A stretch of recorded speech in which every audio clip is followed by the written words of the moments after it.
Hold on.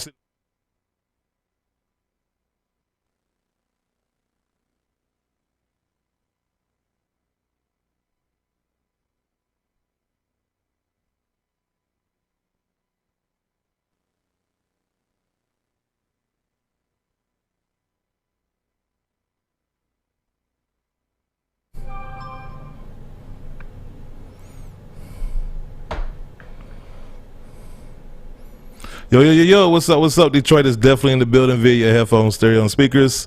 Of course, this is your man, the African Caesar, and this is the SneakerBox Sunday evening show right here in Woodward Sports. We got the skeleton crew in here. We got basically the originators, I guess, of the show. Got my deacon, my right-hand man, Guru. What's going on, good people? Happy Sunday. Well, that kind of goes along with the Sunday thing. You got a number of things we definitely want to talk about. Of course, we were off last week, and so a lot of things have happened in the last 2 weeks. Jordan Brand released his holiday release calendar or whatever. Nike gave their employees the week off for mental health, and then Virgil Abloh was getting sued. So yeah, and he's getting sued for one of the most obvious things. At least I'm not surprised or shocked by what he's getting sued for, and it seems to be a what's the word? It seems to be a current topic, at least this year. If there was ever a topic of this year, this would be the topic. And it concerns basically what is or isn't plagiarism, what is or isn't blatantly ripping off. Like that seems to be a topic nowadays because you got all these fakes, you got all these independent brands ripping off silhouettes, and so now you got Virgil Abloh, and this ain't the first time he's been called out about it. I know he came out in a number of shoes in the past. The most recent one I could think of is the that fake Foamposite, that Louis Vuitton Foamposite looking shoe, as well as his originals. Remember that he had released a sketch for when he first got with Louis Vuitton, and it looked like it looked like another shoe. I can't remember which. What, the British? Is it Avia or something? Yeah, but I think they end up still releasing some of those. Well, they make it any less fake. I mean, yeah, but to me, I guess in fashion though, like everything is taken from one another. So that's why, to me, it's like, yeah, it's obvious, but in fashion, it's the norm. It's almost like sampling the music. Like, yeah, we know he took this from X, Y, and Z, but that's just how it is. So, well, at least when people do that, they do get compensated in some way, right? Yeah, but in fashion, like Ralph Lauren was the first one to make the polo, right? Polo shirt, right? I don't know. That's a good question. For the sake of the argument, we'll say that, right? Right. But other people made polos after that. You know what I'm saying? So it's just that's how I look at it. But yeah, it's wrong, but I don't really feel bad because a lot of these brands be ripping from some independent artists who do their own. So, but see, if the polo shirt is just a t-shirt with a collar. I mean, some people say that's a shirt. Is that really that much of a shoe? A leather shoe with a swoosh. Like, it's just. I mean, but there's a certain design to it that's like unique to it. Like, now if he made like the jacket from Thriller, I mean, yeah, like that's unique. Like, you don't see a jacket, but that's not a generic looking jacket. I mean, the jacket with Thriller with zippers on it, you just move one zipper, or you turn one zipper sideways. You think about the beater jacket? Huh? You think about the beater jacket? The Thriller jacket was like black and red. Yeah, that V cut. Yeah, like this one. No. Yeah. So, but I'm just like, to fashion is like, and I don't feel bad because brands steal from other people. You know what I'm saying? So it's just like. See, the only thing I would say to that is though, a lot of times that's the argument. It's like, well, brands steal from this person. I'm like, okay, so where does it end? Then, like, you know what I'm saying? Like it. It's never going in fashion. That's what it is. No, I'm just saying as far as like the stance that people take, because I've heard that. And then I've also heard, depending on who it is, some people will say in their minds they rationalize it. Well, I'm supporting an independent brand, or I'm supporting a black brand. But then come to find out that those independent brands stole from other black brands, and so therefore that makes the whole argument null and void to me. So it just becomes this. It just becomes this word salad that people just they throw around certain phrases and certain words in an attempt to justify. And at the end of the day, like I just tell people, like, look, just say you want cheaper shoes. Like, just say you don't. Just say you want shoes. Because even within the Nike and Jordan brand thing, we've paid more for cheaper shoes. What you mean? So like, You talking about the quality? Yeah. So no, that's what I'm talking about. I'm saying so. but that's the crux of it. Like, people want their hands on certain silhouettes. They want their hands on certain shoes, and they'll do anything to get it, even if that means getting a fake, even if that means getting a knockoff, even if that means getting something that's close but not exactly. And like I said, I would rather people just be honest with themselves. Like, yo, just be honest. Like, you want this shoe so bad, you are willing to do this. And that's okay. There's no knocking that. Yeah, but the whole sneaker, I think that's the whole sneaker community has come to that, whether it be with the Air Kais, whether it be with whatever shoe, whether it be with Jordans or whatever. I think we all, the community has come to a point where they're willing to do whatever. But also the brands you've birthed, sometimes you create your own problems when you making things limited, when you don't give the colorways that people want. And there's people, it's almost like you're in a relationship, right? You don't take a girl out, you don't do nice things for her, right? And she's voicing these concerns, you're doing it in front of everybody. There's a dude plotting like, oh man, he ain't took you out, baby, I'll take you out for 2 weeks. Oh baby, he ain't did this, let me do this for you. Like, yes, it's up to her to be loyal, and yes, but at the same time, you're creating an avenue for someone to come in and avoid it. And with the colorways, simply, all right, Kevin Samuels. No, so I mean, like, that's kind of how I look at it. I agree with you, and that's a very apt analogy, and it's funny that you brought that up, or that you used that as an analogy, because that's also been a topic of discussion, at least at work. You know, it's funny. It's got nothing to do with sneakers, and I really don't want to go down this rabbit hole, but it is so funny talking to women. And, like, first of all, men don't understand women and women don't understand men. That's going to be the natural disorder between the two. But it's so funny talking to women, because it's like they can literally be talking to men about men and they will argue with them. Like, men will be putting them up on game and they will argue. But that's another subject for another day, for another show. But I mean, that happens with Nike when you try to tell them about. Oh, most definitely. So I mean, most definitely. So but like, to your point though, like it is definitely Frankenstein's monster, right? Like, who wrote the book? Shelley. Who wrote Frankenstein? Who? Mary Shelley. Like, yeah, like, this is definitely a case of Nike creating his own monster, or the industry as a whole is creating his own monster. And I've always been saying, like, whether that's going to sustain itself, I doubt it. You know, like, right now we're living in the moment, so everybody's good with that. But at some point, that bubble is going to burst, and people are going to move on to other things other than sneakers. And, like, comic books were hot for a moment. Cars were hot for a moment. Sneakers are having a moment right now. At some point, that bubble is going to burst, and not as many people are going to be involved in it. And it'll be interesting to see how the brands pivot. I always thought about that, but I feel like it's gonna be a long time for that, because I'll give you that the hype for it, and it's just like I've also realized where some people there are some casual fans who want to be genuine fans now, that I'm starting to notice. They got into it because it was trendy, but now once they got into it, they're like, oh, I really like this. Yeah, no. So it's just like. It's gonna be a tough tell. Like, but remember the phrase we used to have back in the day. I haven't heard it probably within the last 10 years, but it used to be a phrase. It was called 15 seconds of fame, right? Mm-hmm. You get your moment and that's it, right?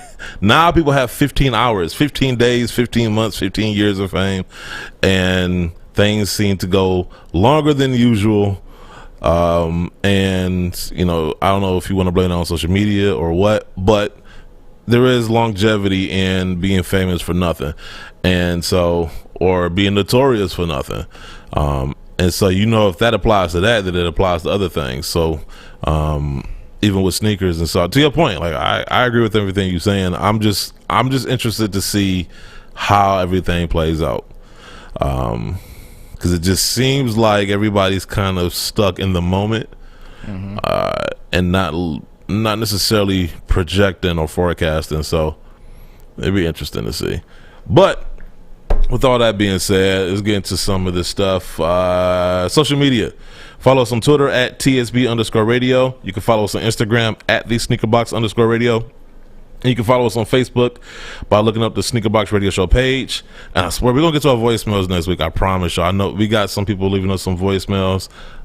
Some of them have been outdated, so some of the questions, you know, are no longer relevant. So that's my bad. So I got to do a better job with that. But if you want to leave us a voicemail, if you want to respond to something we said on the show, or you have a sneaker-related topic or a question that you want us to discuss, please feel free to call us on our voicemail hotline at 248-677-1803. We got some good ones. We've always had some good ones. I always liked our questions. Anyway, let's get to our Fab 5 sneaker releases of the week from the last 2 weeks. Starting at number 5. And I should say this too before we even get to this. We almost made history on the show. Had we done the show last week, history would have been made.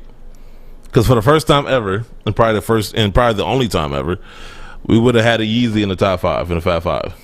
I was willing to put those Onyx Yeezy Quantums in the Fab 5, but we didn't do the show. And it's almost like God in the universe does not want me to put Yeezys on this list.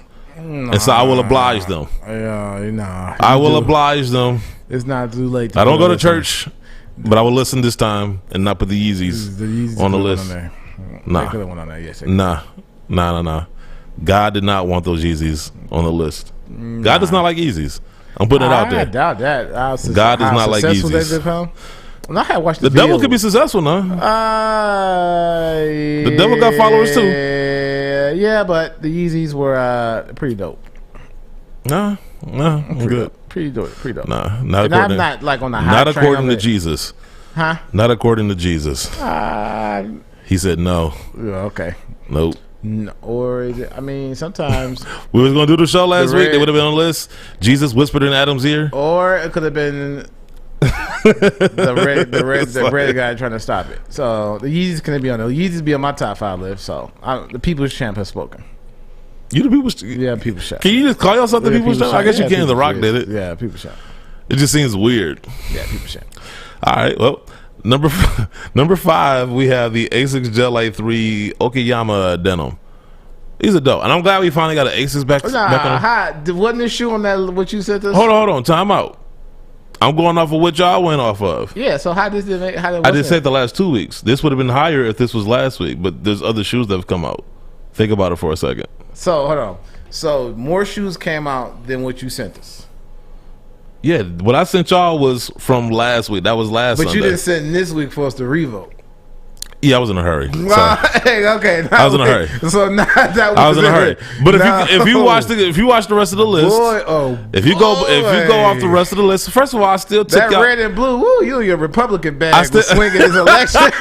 You and your Republican bag swinging out. Hey, it's more blue than red. It's more blue than red. But no, since he brought it up, so what I did was, since I got tired of them bitching about my list, I was like, all right, get everybody's input. And last week, had we done the show, it would have been based off of all 4 of our input. But some new shoes came out this week, and so I added 3 new shoes to the list, and I took the top 2 shoes from last week's list. But why didn't you have us revote? Because when you revote, some things may have switched though. Like that would have been an honest. Trust me when I tell you, I don't think you have a problem with the rest of this list. I don't think you have a problem with the rest of this list. I really don't. I don't know if I had these above that. Go ahead. I'll let you do your list. But these were so had we done the show last week, this would have been number 2. Based off of everybody's vote. But if this would have been number 2, but if you let us revote, how you know this shoe would have been higher? It wouldn't have been. It wouldn't have been. First of all, how would it have been higher? How would it have been higher than 1? People would have re-voted and say, you know what, I still like this shoe over these new shoes that have been added. Nah, I doubt it. I doubt it. I feel safe in my assumption. I'll put it like that. Okay. And since Gino and Dunks aren't here, I talked to them. You're the only one I didn't talk to. So now you cleaning it up with Bruin Dustbin. Whatever. Prove it.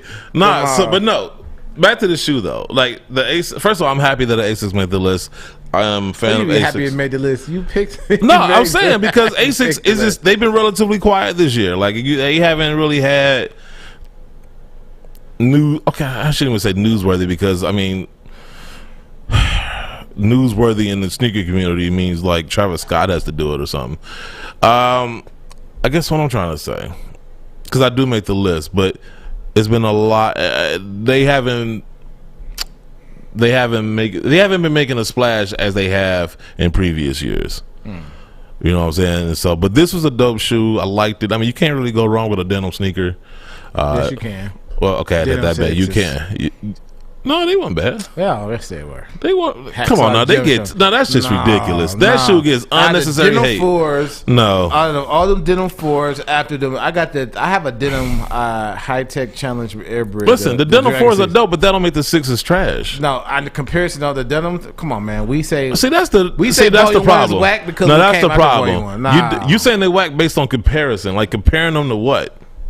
That's why you don't 4s, like Magna Carta in comparison to Blueprint, the Black Album, the other. That would be like saying, well, Michael Jackson's a better artist, so this artist is whack. Like, yes, Michael Jackson's a better artist, but that doesn't make that artist whack. But I'm comparing that Denim shoe, the Denim 6, to the same company, the same brand. Just look at the shoe and just ask yourself, is this dope or not? Like, I don't need to look at another shoe to determine. It looked like an apron. The Denim 6s look like an apron. The Denim 6s is like an apron. I thought they were dope. Workshop class apron. I thought they were dope. And honestly, it depends on how you rock them, too. I thought they were dope. Shout out to K Black, by the way. Like, because she gave me the idea for the yellow laces in them. But they a dope shoe. They a dope shoe. I just wore my pair yesterday, as a matter of fact. I thought they were dope. I didn't need to compare it to another shoe. I was just able to look at it and say, you know what? These are cool. I'll rock them. And this shoe was cool. I thought it was dope. You know, I know people look at it like, oh, it's just all denim. I mean, sometimes less is more, right? And then, you know, got the hits of dark brown with the gel light patch on there or whatever. This ain't nothing though. You got some jeans. These are cool. You know what these are? You got some jeans. You had some chocolate in your armrest in the summertime. You don't like these shoes? And you bit it and it fell on your pants. I see what's going on here now. It fell on your pants. Now I see what's going on here. Fell on your pants. Now I see what's going on here. Chocolate denim fell on your pants. So Guru's beef is... So I can't remember how exactly everybody voted, but you would have had a problem with this last week because this would have been the number 2 shoe. So because you don't like it, the rest of the everybody else liked it. I just said which is why problem with the shoe. I just said it was cool. I'm mad because you ain't let us revote. It's cool. You ain't let us revote, man. You George Bush 2004. Come on.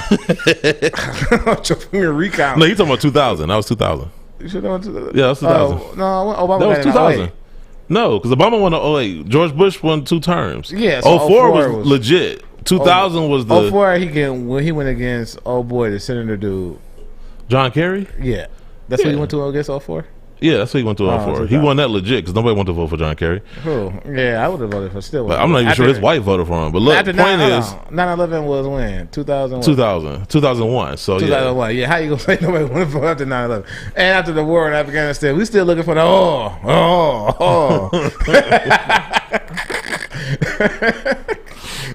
I can't argue with you. Like, I mean, exactly. Point is though. I can't even the fact that like I'm saying fact. The dude just called me George Bush. I should just storm off the set based off that. But no, ASICS is dope. That shoe is dope. It's one of those shoes that you can wear on almost anything, especially if you live in the Midwest. It's about to become with fall and winter. You can't wear all your dope sneakers, your white ones, and especially with the ones with the ice bottoms. You got to switch up. Go to the back end of your collection. Dope shoe, and as far as quality, you brought up quality. It's probably one of the best. If we were looking at the rest of this list, it probably has the best quality of all the shoes on this list for a cheaper price. By the way, okay. That's all I'm gonna say. They probably got real leather, and the quality and craftsmanship is probably gonna be A1 on this shoe for like $130. Meanwhile, we're gonna go crazy for a $200 shoe with less quality and less craftsmanship. But that's the thing about name recognition. Number 4. We have the CLOT and Sacai special edition Nike. Is it LDWaffle or is it? That's what they call it? What do they call it? Sacai waffles. Sacai. So we just call them waffles. So the L and the D is just silent. Okay. Orange Blaze. Everybody went crazy over these. This pair, and I think there was a gray pair, but that was another person. Was that Fragment? Yeah. Fragment had one. They had the gray ones, right? It was a blue, white, and a gray pair.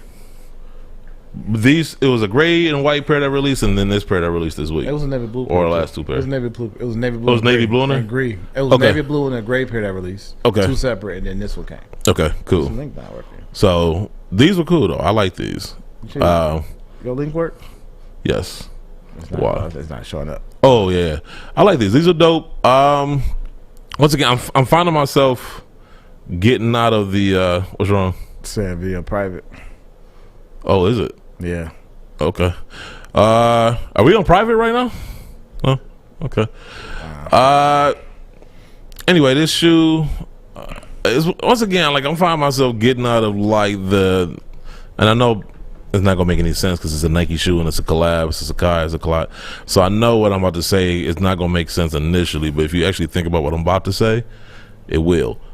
And I'm getting out of the usual suspects, and when I say that, I mean like the Jordans and then the top tier sneakers. I'm getting into more of the casual runner style shoes. Like Air Max has always been hot, so that's not what I'm talking about. But the waffles and the what's another shoe? The Daybreaks, and even on the Adidas side, the ZX joints. I mean, the 8000s and 8500s. I know Guru got on some joints right now. What are those? The EQT Gazelles. Yeah, getting into more of those runner styles and turning them into like lifestyle shoes. That's what I'm getting into more. And so this one, I thought this was a dope colorway. Dope color blocking. I will say, while I like this colorway and I like this particular pair, I am getting tired of the Sacai collab because it just seems to be redundant as fuck. But that's a sneaker game, though. I know, it's just like, duh, that's like the music industry right now. Like imagine that's basketball. Everybody runs pick and rolls. Imagine everybody liking a song. Shoots threes. Well, yeah. So that's everything, though. Imagine liking a song and then having it remixed like the same song over and over and over again. Ronald Isleys have done that. Huh? They've done that with the Ronald Isley songs. Yeah. No, they've actually, taken. I got you a perfect example. Biggie sampled Ronald Isley. Then Ashanti sampled Biggie, who sampled Ronald Isley. No, that's not what I'm talking about. Sampling is taking bits and pieces. Remix is taking literally like the foundation of a song and just changing the beat. But you still, are you talking about like the remixes? Like, yeah, like it's the same song, it's just sung differently. When you sample a sample, that's darn near a remix. But like somebody can bring something different to that sample. They might find this part of the song to sample, and they might find this part of the song to sample. Just like I was watching some documentary, and they was talking about how they came up with All About the Benjamins. And my man took a sample of a Barry White song and played it backwards. And I was like, yo, that's dope. Like that, I would have never thought of it. And it was like the bridge part or something. So like that's what I'm saying. Like you could take different elements of a song and sample that and come up with something unique. But like a remix is just taking that same song and just like repackaging it over and over and over again. It's like, okay, I get it. This song was hot. Like not no more though because I heard it 50 times. I Need a Girl. He did the part 1, 2. I think he had a 3. I'll give you a perfect example. In the Closet. Remember R. Kelly? Like once it got to like part 50, I was like, okay. But you can't. But you can't. Like, that was very interesting though. As the first 5 or 10, yes. No, because when his brother, when the midget popped out, I was like, okay, I'm done. I don't even care anymore. Then when they found out that the girl who was sleeping with the midget with the man was like, come on, tied together. It was fun. It was. It was very entertaining, bruh. It went from. It was very entertaining. It went from like Oprah to Jerry Springer real quick, man. I was just kind of like, all right. I pulled out my Beretta. I ain't gonna lie to you. Like I don't even know why I'm even defending this, but the first 5 or 10, because I can't remember, because there's like literally 50 parts to this song. The first 5 or 10, I'm gonna listen to it on my way to work now. First 5 or 10 were great. Because that was different. It was unique. He took the old radio style. Remember they used to tell stories on radio before TV, like Superman and like the series and stuff like that. He took that idea and turned it to, flipped it and turned it into like a musical almost. That was unique and dope and different. But it drug on way too long, like way too long. I remember sitting in my car one night for like he used to play it on the radio. 45 minutes just listening to every verse of it. Yeah, it's like, oh my God. Going. It got stupid after a point because it was just like, okay. Because then, like, the husband got cheated on, but he was having an affair with another man. With the pastor. Yeah, and it was like, come on, man. Like, all right, But that's what the... Like, this is getting ridiculous now. Well, I mean, it's not ridiculous because it was trapped in the closet. So when no, I'm not saying it couldn't happen to anyone ever, but for all those things to happen to one couple.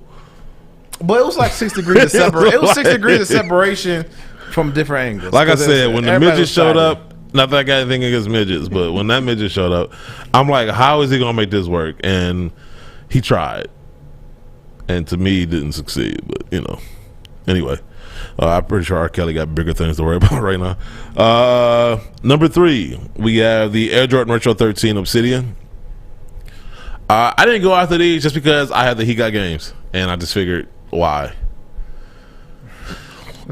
These didn't. I just, when you asking me to spend $200, I have to ask why. It's a navy and blue these version. didn't. Come on, you can't. As someone who buys Jordan, you cannot sit up here and say when they buy same black in a different color to my, why should I buy these? The same reason why you got your Chicago's and He Got Games. I agree. That applies to other shoes. This shoe didn't do it for me. Like this shoe just didn't do it.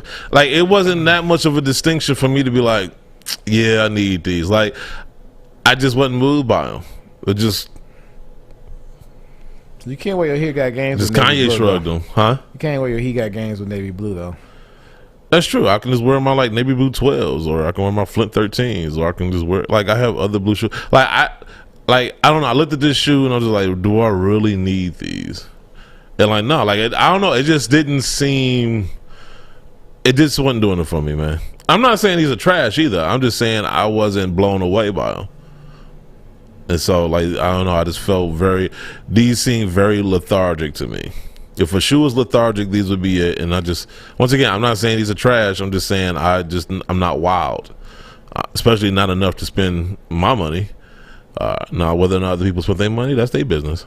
They're number 3 on the list, so, that counts for something, I guess. I just didn't, I don't know. Once again, they're not trash. Because there wasn't no votes. They're not. You got so far. You got any problem with the shoes? You got any problem with any shoe on here? Yeah, I didn't know. The problem with the shoes are fine. The problem is that's not what I asked you. You made that point. You made that point already. The question I asked you is voter suppression going on in the question I asked you is out of all the voter suppression going on. You notice how you answer the questions? I am answering the question. I said no, you're not. You answered the question that was asked earlier. Like that's like telling somebody you can't vote, but do you got a problem with who's on the ballot? No, but I want to vote for who's on the ballot. Because some people might say, you know what, I would have ended up voting for the people on the ballot anyway. I just don't like the process in which you put them on the ballot. There's a difference. But we didn't even have a primary. I'm asking you specifically. We didn't have a primary. We even got past the fact that you don't like the process. No, we didn't have a primary. So you asked me what did I like on the list when I didn't even get the vote. I'm just asking you. Anything on the list, would you have changed anything differently? Would you have changed anything on the list so far? Yes, I would have changed the whole process. I ain't asked you the process. I asked you what the list. It is. The list and the process are two different things. The list and the process are two different things. Is there any sneaker specifically on the list so far that you take umbrage with? Yes. Which one? 5, 4, and 3. Oh, God damn it. Okay, number 2. Because I did not vote for them. But I had an opportunity to vote. Oh, goodness. Voter suppression in the sneaker community. Just the most redundant. It's not redundant. It is redundant. Wow. Number 2, we have the Air Jordan Retro 11 Low, i.e. Bred. We were talking about this before the show. And one, I distinctly remember this being a topic of discussion many a times throughout the course of the show's history, and that is the bottoms. Because I remember we used to argue about whether or not originally they were that dark, smoky, translucent bottoms that they were given. For what, I don't even know why they started doing that dumb shit. Because one, it didn't look right because it just made the shoes too dark, too black. But then two, why? Like, I don't know. Like, why? Like, what was the point of that? Like, was black translucent rubber cheaper than the rubber that they have on here? I don't know. Like, it was just dumb to me why they made that decision. But I'm glad they made the OG version. They got as close as they could get, I guess. I liked them. I wanted them.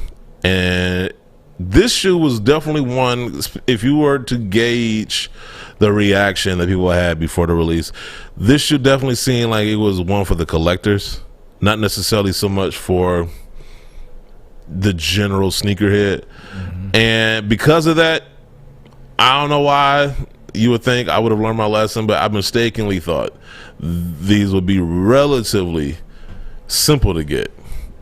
And I was wrong. Because, of course, once people showing interest in a shoe, somebody somewhere was like, all right, well, I'm going to get that shoe too and try to sell it to them for twice the price. And, yeah, that's basically what happened. Because I almost promise you about 96% of the people that bought this shoe had no intention of keeping them. That's what every release. I know, but this one specifically really pissed me off because it was just like, since when? I don't blame some 11 low. You know what? I'm with you. I thought about what you said the other day. And I was like, you know what? I finally agree with Guru. I do not blame resellers anymore. Resellers are going to do what they do. Resellers are like rats, right? They're going to eat trash. Like if you leave garbage out by the back of the house, they're going to show up and eat it, right? You got to blame the people that are leaving the garbage. You know the rats are coming, so why leave the garbage there? I blame the community. Y'all pay stupid ass, dumb ass resale prices and then get mad at resellers for doing exactly what y'all feed. Y'all feed them. Quit feeding them. You feed them by paying these ridiculous prices. Like this notion, right? Like, and I love sneakers, right? I love collecting and all this other stuff, but even I have a limit. But now people are so desperate for validation and clout that they feel like they need this shoe. I need this shoe, so therefore I can go to SneakerCon or wherever and pretend in my mind that I'm a better sneakerhead than you because I have this shoe and you don't. Y'all don't need these shoes. You know what you need? You need a job. You need a house. You need water. You need food. Those are needs. Wants are things like shoes. Y'all want shoes very, very badly, and y'all let these brands condition y'all. I'm not even gonna say these brands. Even some people in the sneaker community have conditioned y'all to think that y'all need this shit so much so that y'all ain't no shoe worth $1,000. I'm promise you that right now. Ain't no shoe unless you can click your heels 3 times and end up in another dimension somewhere. Ain't no shoe worth $1,000. I promise you. Why these shoes are going for $1,000+, I don't know. Or I do know demand, right? But the demand is created by us. We set the demand. Resellers don't. We do. So when we sit up here and we allow ourselves to pay these ridiculous prices and then get mad at resellers, I have to take a step back and say, you know what? It's not the resellers, it's us. Well, you, because I'm not paying that much. But it's not even that, because when the resellers do them, but when they give adequate amounts or when they quote unquote flood, people don't go to them as much and come to the stores to get them, right? So what you mean? As far as the blame, like the consumers, the consumers pay the reselling, right? Because the raffle process, they don't win, right? That's because of bots and resellers. Right. So some bots, if you're botting and people can't get the shoe because you hogged it all up, you're now creating your own clientele, so that's not even the consumer. But you missed my point. Yeah, hold on, I'm gonna get there. But also too, though, even if people pay that because they can't get to it, right? Like the low 11 IEs, right? Yep. Yes, the resellers eat falls on the sales price of what they can sell it at when it's limited. But if they made that shoe like they did the Obsidians, the Referees, the Cobalts, and that same availability, the chances of getting them would be greater to get them, to have access to them.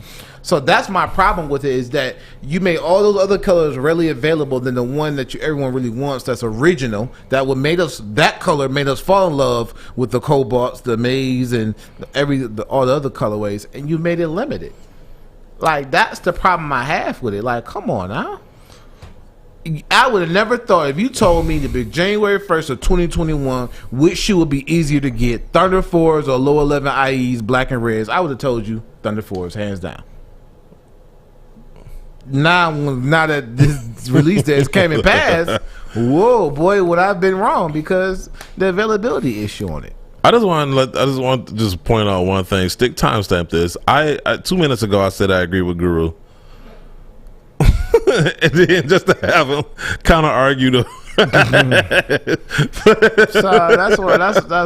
y'all see what I'm talking about. That's just how I see it when I see it, like on a day-to-day basis. And they've come, like, the resellers is part of the game. If you need a size or you need a shoe, you're gonna have to pay through them, because that's what it is. But Nike and them has allowed them to do this.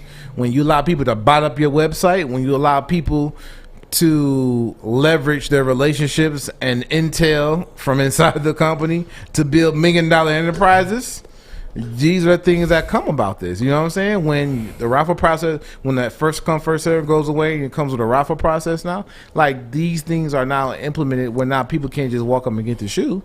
I agree with you. But also, consumers got to take responsibility, because all that fighting in line and stealing and all that, that was the reason. Now we have to do raffles. Well, yeah, one thing begets another. Look, there's a phrase. It was like, you build a better mousetrap, you make a smarter mouse. And here's the thing, right? I agree with everything you're saying, right? All those things are a factor. But at the end of the day, we have to be comfortable saying, you know what? I don't need that. We have to be comfortable walking away from certain shoes.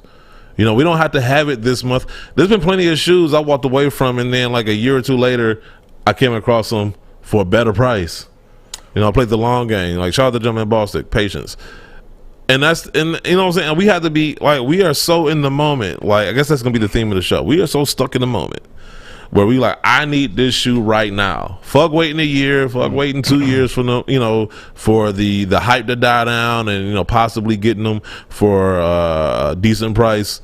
I'm going to pay $700 now. And it's like, but do you need them now? Like, do you like that? And that's the thing. Like, we need to be able to walk away and say, you know what? I don't need those. Let them resellers suffer. Let them hold on to them pairs. After a while, they're going to end up removing them because at the end of the day, they're just trying to move shoes. But they're not trying to open up a store. But here's another thing to look at it too, right? That does happen. Shout out to Urban Necessities.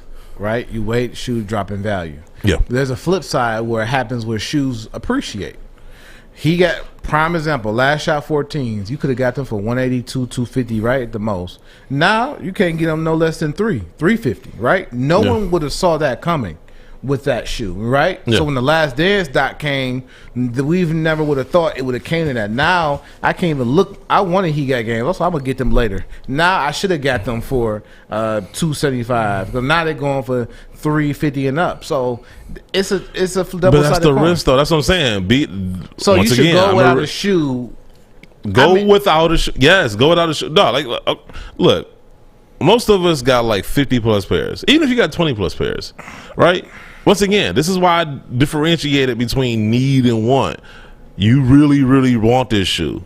That's what it comes down to. You really, really, really, really want this shoe. You got to be comfortable saying, you know what, I'm going to walk away from the shoe. Guess what? There's going to be another shoes. And then knowing Nike, they're going to retro it 5 years anyway. So, I mean, you ain't missing out on nothing really. Well, okay, you wait 5 years, then you get 5 years later, then the shoe comes out, you get it for a decent price, you're lucky to get it at retail, right?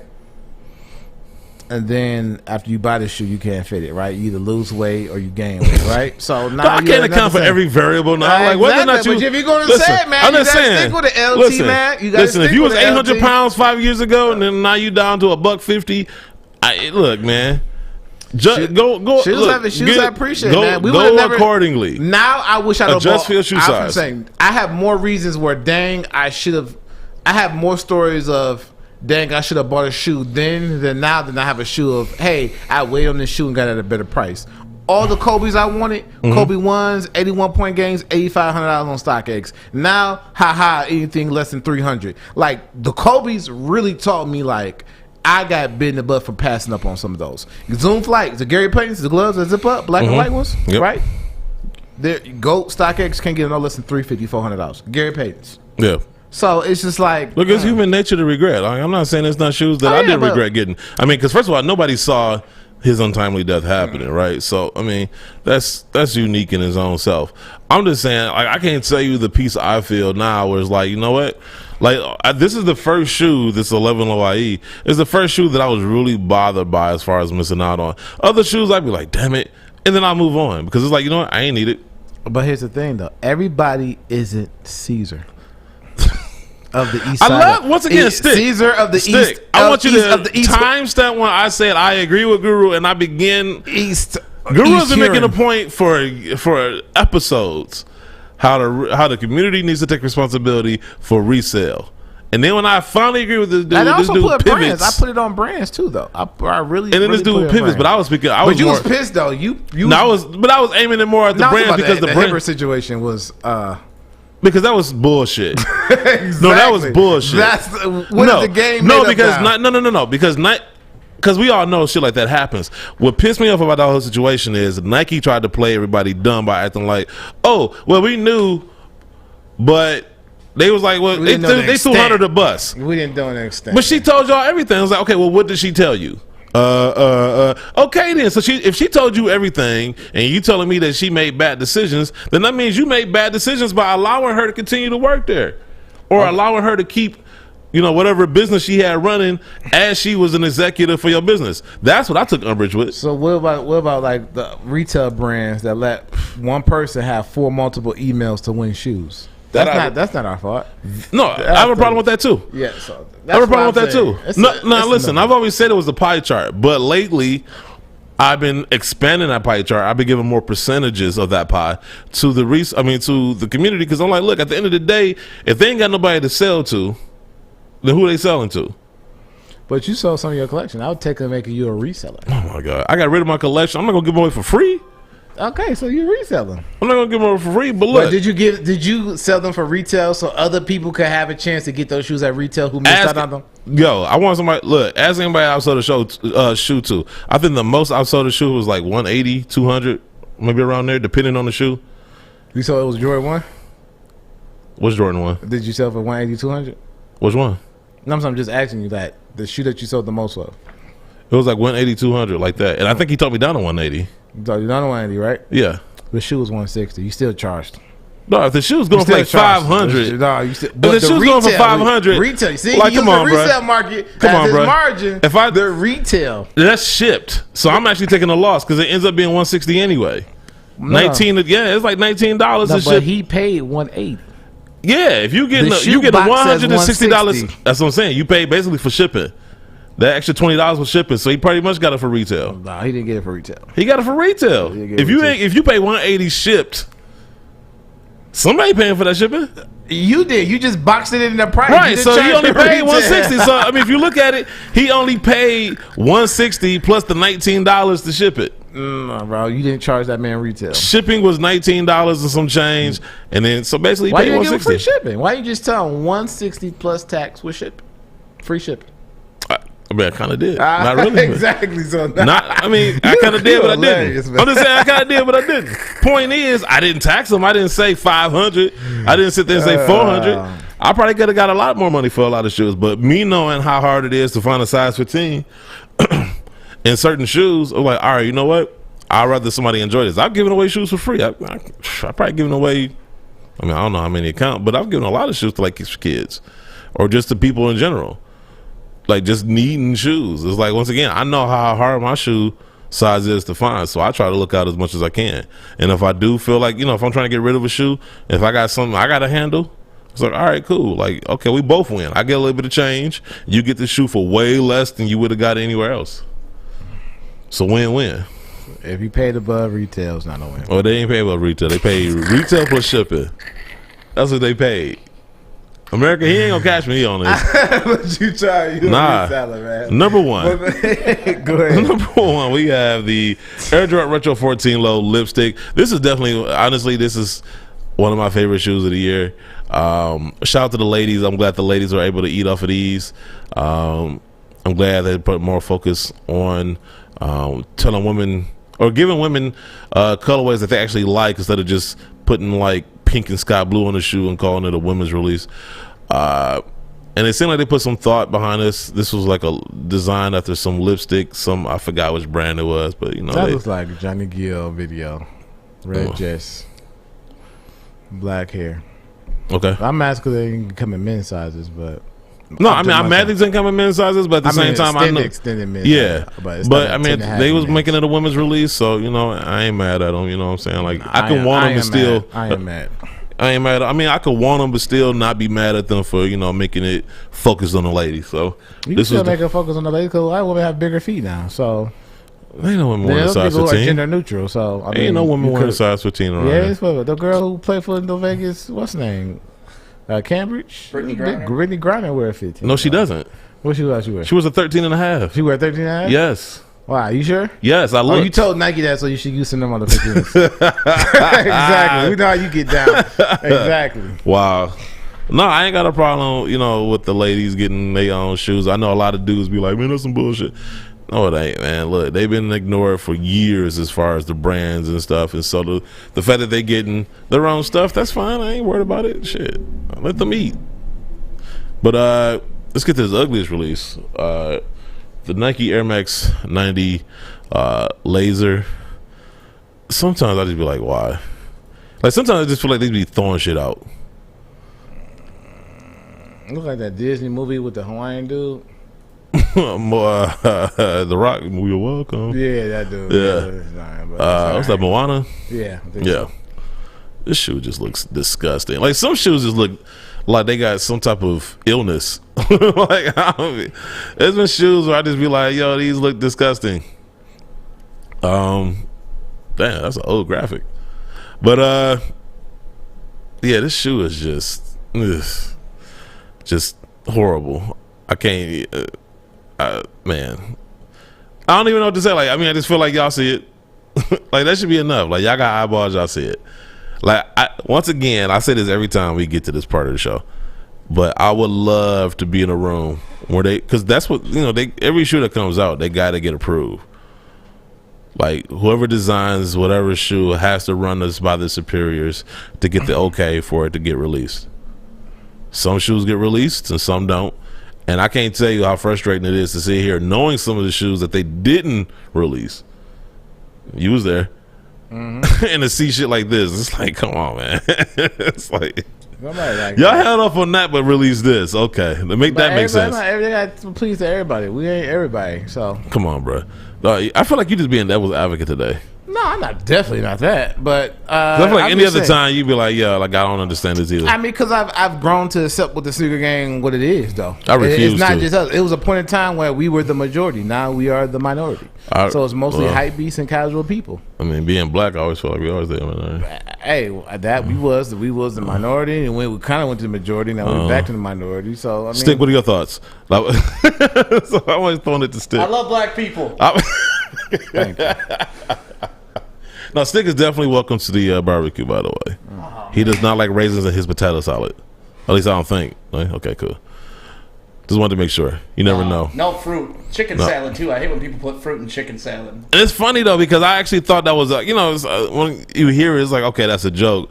And then, I don't know why, I was just bored one day, and I Googled raisins and potato salad, and it actually exists. There are people out there who thought it was a good idea to put raisins in potato salad. And I'm like, why? Y'all be doing too much sometimes. As we said before, Jordan Brand got this holiday release slate, and I thought it'd be a good time to look at what's coming out. It's getting closer to the end of the year, and so this is the time of the year where the majority of the releases are usually good. These are the ones everybody's been anticipating and longing for. So I thought we'd take a look at some of these releases as they were coming out. So we'll start off. Motorboat 9s? Huh? Are the motorboat 9s? We'll get to that. That's what boy. So we start with the Jordan 1s that's supposed to be coming out. You got the Air Jordan Retro 1 High OG Bubblegum. This shoe, I have no beef with this shoe. I just have a beef with the premise. It just feels like they could have just came out with this shoe and not given it a story. Honestly, like, I'll be the first one to tell you, not every shoe needs a story. Mm-hmm. But when they reach for stories like that, it's just like, like, you know what I'm saying? It's like sometimes it's just better to shut the hell up. You know what I'm saying? Like, it's just one of those things where it's like, y'all could have just let the shooter do the talking. You ain't need to say nothing. Like, that story being the premise for the shoe is so stupid. Like, I don't know who's gonna. Michael Jordan chew gum and he likes to. I'm gonna buy him now. Like as if that's gonna sway anybody to buy the shoe or not. It isn't. Like, the shoe is dope. The shoe itself is dope. It's clean. It's different than what we've been getting. God forbid we get another black, red, and white, or black and blue, or some original colorway of the Jordan 1. And if they are gonna do a Jordan 1 original, can we get the metallic pack? Can we finish that off sometime soon? But anyway. I feel like I'm going into different angles, but this shoe is cool. Just the dumb part about it is the story. I wish they'd have kept that to themselves. Now, I don't know if this is a women's release. I want to say it is, because especially you could tell by the logo on the heel, it looks small. But usually when it's small, it's a women's release. More likely to have it. You have the shoe though if it's a women's release. Huh? You have the shoe if it's a women's release. But I like it. It's pretty cool. So I got one women's release. One. The first of many to come. One. But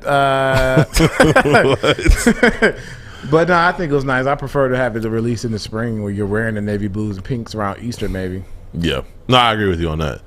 Yeah, this does definitely feel like an Easter shoe. I don't know why they're releasing it in like the latter part of the year. But then again, only the Midwest has to deal with any type of seasonal change, so I guess they don't care about us. The next year you got the Air Jordan Retro 1 High OG Bordeaux. I don't hate these, I'm just not impressed. This is definitely a women's shoe. I don't know. I don't think it is. I don't think it is. I mean, I don't know. It might be. I mean, This releases like this are when I'm like, yo, put the ones in the vault for a second. Let them breathe, man. Like, this is when y'all doing too much. Is when y'all just start throwing colorways on the shoe. Just random colorways that don't even spark any type of real interest. Now, I'm not to say that nobody is out there is going to not like these shoes. I mean, like I said, it's not a horrible shoe. It's just basic as hell to me. And it just feels like once you start getting to throwing out just basic ass colorways that don't necessarily excite anybody, it's time to give that thing a break. You know, give it a break. You don't have to come out with Jordan 1s. You got other silhouettes. I mean, Jordan Brand been around for what, 30 something years. Y'all on silhouette, what, 36? I don't know. Can we get some 16s? I don't, you know what I'm saying? Like, do y'all have to drop 1s? Like, can we get some 2s? Yeah, well, you got to get some 2s. Can we get some 2s? Like, I mean, Jesus. 2s coming for you. Good. All whites. Good. You know, I'm scared now because you know it's going to happen. They're going to just go crazy with the 2s. Man, I feel like I'm asking. I feel like I'm setting myself up for failure with my expectations. Next year, you got the Air Jordan Retro 1 High OG Bred patent. This is everybody's. This is gonna be the one everybody goes crazy for. Because if you missed out on the Breds at any point, the 2013s, 2016s. Well, this is weather appropriate for the fall winter though. Not here. Patent that cold weather crack. I mean, just that's like if it's we real. Wear blue and pink in the fall. Well, like first of all, that's do. synthetic patent leather. That's not real. So I mean, the water gonna run off, right? Yeah, right into the inside your shoe. It ain't waterproof. Nah, but course, you know what I'm saying? I ain't saying go shove it to the driveway. But I'm saying going to work. Nah, I mean this shoe is cool. Yeah, I already have my pair, so you know, not this pair, but the 2016 pair. So I just kind of don't feel the need to get these. We got the Air Jordan Retro 1 High OG handcrafted. Why? I don't know. I gotta see him in person. I reserve my judgments for Just them. like, you know, shoes ugly. Everybody says, "Oh, I gotta see him. I gotta see him in hand." Nah, some shoes you just know. And I already know somebody's going, "Oh, but the suede is buttery. The leather, the material." But if the shoe looks like garbage, I can care less what the material is. The material comes secondary to how the shoe looks to me. It's the quality. It's the look, quality. Then the quality. Because if it don't look dope, I don't care what the quality is. Quality. Like, what's the point of rocking ugly shoes just because the suede nice? I mean, there's other nice looking shoes with nice suede. Yes, nice suede. Yeah, you just said a nice personality can help your ugly chick, right? It can help an ugly chick. They don't make her a 10. Yeah, it makes her. It takes her from a 4 to a 5. It don't take her to a 4 to a 9. It makes that 4 feel like a nice personality is not everything. Like, yes, you gotta have. That's what you gotta be attracted, right? Like, yeah, but you gotta be engaged. It's just like having a resume, right? You gotta at least have the qualifications on when you get in there when you get in there for the interview. You can wow them with your personality all day. You gotta at least have some type of qualifications. And if you ain't got that, then I mean, you're not even getting in the door for an interview. Because most jobs will train you. So most jobs will train you on site. Oh, God damn it! So I mean, ugly chick McDonald, but you're not thinking about the chick when you doing what you gotta do. You're not thinking how ugly she is, man. You gotta be how nice she is to you. You know what I'm saying? I'm not saying personality doesn't matter. I'm saying the first step is attraction. Then it's personality. Personality is attraction. Then it's the personality. Like, you don't get the personality unless you attract it. You're not gonna give an ugly chick a chance for personality if you're not attracted to her. Yes, she is. You're just not. It is. I'm trying to tell you, man. I forgot you only score hot chicks, so. Oh, your hot chicks got dope personalities. You like that? So they do though. Okay. We got the Air Jordan Retro 3 Pine Green. I'm over these too. I don't know what it is. Like, these are not doing it for me. I don't know. I can't put my finger on it. I don't know if it's the colorway. The material, what's that? Is that supposed to be like nubuck or something?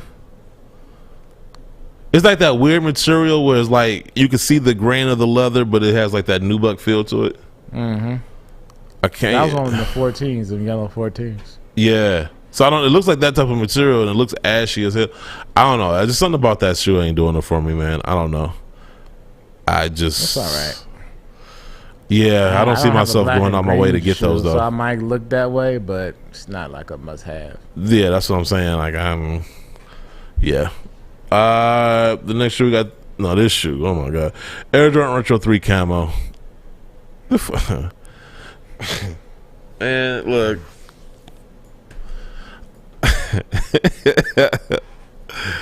It might look nice with some jeans. I gotta see it in person. No, Yeah. I ain't gotta see shit in person. This Yeah, shit you looks do. horrible on the. I can't see this shoe getting any better in person, bro. This shoe looks horrible to me. This is just the fuck, man. It just seems like anybody can be a designer nowadays. Honestly, anybody. If they coming out with shit like this, it just means that anybody can do their job. Like I could have just took random pieces of scrap on the floor and put it together and called it Camo my damn self. Like, fuck, like it's hard to imagine that this is the apex of somebody's creativity. I just. And shout out to Rick, by the way. Like he sent me a text. I don't know if I could say it. I mean, he don't work for them no more. Shout out to Rick. He was just like, Nike plays everybody. They do though. Like so, like surprise. Them Camo 3s, man. And it's funny because we saw the mock-ups. I don't know, the Z sneakerhead. We seen the mock-ups, and the mock-up looked better than the actual shoe. That ain't the first time we've seen it either. I want to say it was the week ones where there was like the mock-ups, or maybe there were like some customs, or might have even been a pair of fakes, but they ended up looking a hell of a lot better than the pair we actually got in store. Next shoe is a women's release. I think these next two shoes are women's release. We got the Air Jordan Retro 5 Bluebird. I wish we had a woman on the show because they could just let it go. I'm just Frozen's for sure. I got them Frozen 5s. I can hear it now. Yeah. It's all right. I'm not wild by them, but then again, they're not for me. So I don't know if my opinion matters on this one. Yeah, they exist. This next shoe, we got the Air Jordan Retro 5 Jade Horizon.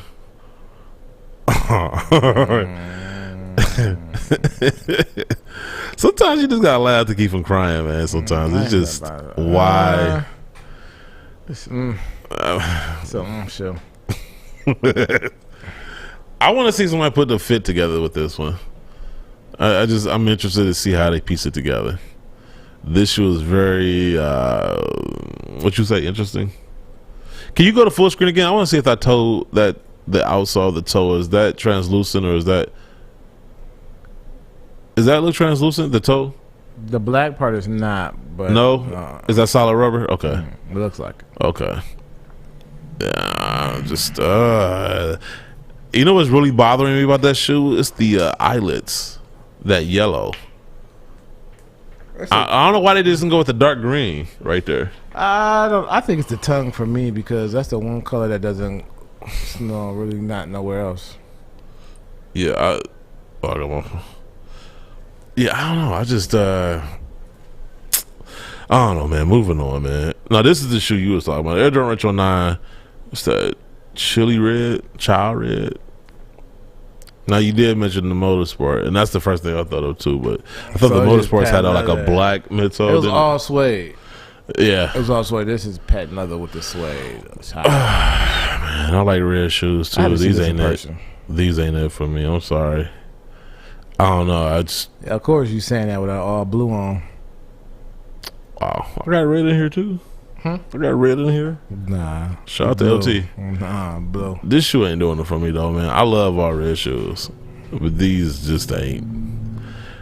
It just ain't it. And I think it's that upper. It's the that suede. It looked too ashy, so it just it looks pinkish almost. So yeah, I'm not feeling them.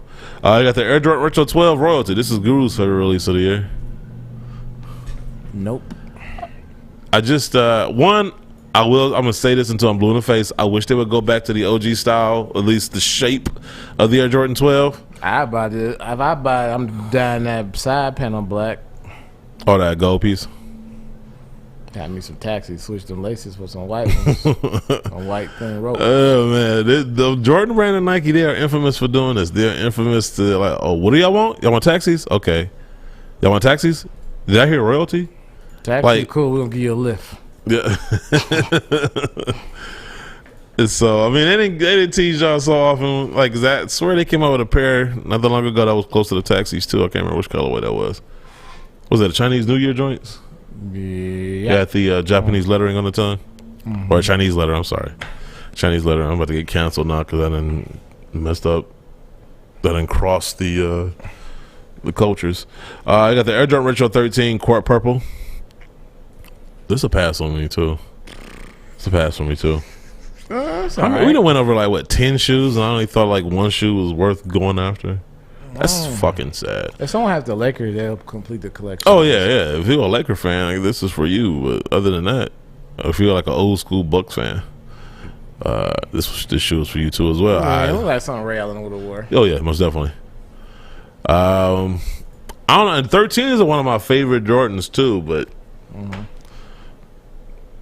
I just can't do it, man. I'm just not that impressed. This next shoe, though, if you're talking about a shoe that you're waiting to see in hand, this is definitely one I'm waiting to see in hand. That's the Air Jordan Retro 14 Winterized. I like the colors. The only thing that's bothering me, and I know it's winterized, so I know that's why the upper looks the way it is, but they still bother me nonetheless. Like if this was just like a regular build, I would be on board with these because I love different colorways, especially that brown, dark brown mixed with the hint of red. But I don't know. I got to see these in person. I got to see how these look and feel in person. I like the colors. I ain't mad at them. So, well, this shoe came out September, October. I think it is, or maybe later in the year. And then finally, we have the women's Air Jordan Retro 14 Low Shocking Pink. I feel like you got to look at these shoes with like sunglasses on, like, or turn the tint down on your TV. In Alabama, they got pickled pig feet, and it's in a jar with like. I can't unsee that now. It looks just like. I can't unsee that. Like that's what it. Like now that you just said it, yeah. Yeah, if you look at the pickled pig feet in the jar, that's what it looks like. Once again, I'll be interested to see what the ladies have to say about this. I don't know how to feel about this. Right outfit, yes, but on its own, no. Yeah, but I would say this is straight up a women's shoe. I don't even know how a dude would pull this off. I mean, you can with a right shirt. I don't know. But I wouldn't. I don't even know. I don't know. Like, this seems like such a women's shoe. I don't know. I don't see it. I can't see it, and I don't want to see it. This seems like 100% a woman's shoe. Like some shoes you can look at and be like, okay, anybody can wear that. This shoe, that's way too. That's too feminine for me. What do you mean by that? Feminine. That's a very feminine looking shoe. The colors and everything. Problem with things that are extremely feminine? I said that's feminine. I ain't said no. Yeah, you said that's too feminine for you. Just because something's too feminine that means for me to wear personally. That doesn't mean that nobody else could wear it. Okay, gotcha. You know, like Westbrook. He wore a dress. Who? Wait a minute, real quick. I got a side note. I don't talk about that because if there was any chance, if there was any opportunity for him to bash Westbrook that I wouldn't intervene in, it would have been that situation. And he didn't take it. I didn't get any feedback on it. No. I almost want to call him, just be like, what's your thoughts on this? Because I'm like, he takes every opportunity to bash Westbrook, and I'm like, yo, like he basically gave it to you on a platter and nothing. I don't know what the fascination is now with men wearing dresses. And it's funny because I know people were talking about like, oh, back in the day, yeah, like 1,000 years ago before pants were invented, men wore robes. You know what else we did? We walked and rode horses. We drive now. We drive in cars. Irish. People still do walk and ride horses. I'm Irish and Scottish. We're all people about the and ride kilts. horses. And I'm not going to rock a kilt ever. Yeah, never. But that's more of a cultural thing. Like wearing a blouse and a dress, that ain't got nothing to do with culture. That's just you. Russell Westbrook appropriate my culture, man. Those are my kilts. Was that a kilt what he was wearing? Because it looked like it had frills on the bottom. I have no I wouldn't idea, call it man. And that stuff's been around forever. Like samurai were wearing that type of stuff. Somebody said he was dressing like Olivia Newton-John from Grease. And I can't unsee that either. So, tell me more. Look, man, whatever floats your boat, man. It's just funny that as soon as he went out to L.A., dude just started wearing dresses. So you tell me. All right, let's get to some sneaker news before I get canceled. Nike gives their employees the week off for mental health, and there's not really too much to this story. On the face of it, that's cool. Like I think companies need to take more stock of the welfare, especially the health of their employees. And I never forget the line from what was it, the Ten Commandments, when this is before Moses found out he was Moses. He was, still a prince of Egypt or whatever, but he opened up the grain stores for the Jewish slaves, right? And these people was mad at him, like, yo, what the fuck, man? That was for like the gods, and that was for us.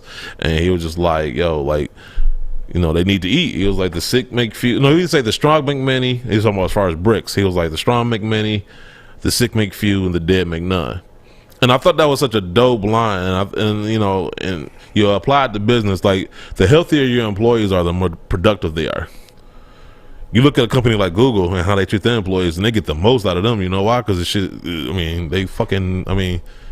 fun as hell to work there, right? Mm-hmm. And so anyway, we've been to Nike before, and honestly, being there, it's fun as hell. It's like if Willy Wonka was a sneaker maker, like that would probably be it. It's very invigorating as far as stimulating you creatively.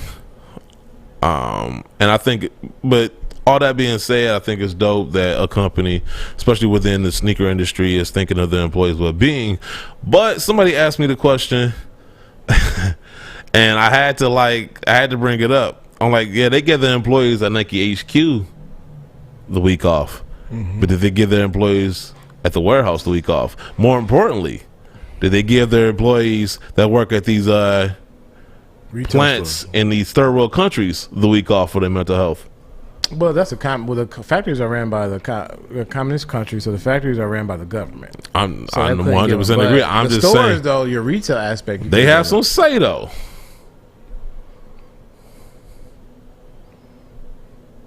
Because the Nike's like, look, we'll pay y'all regardless, just give them a week off.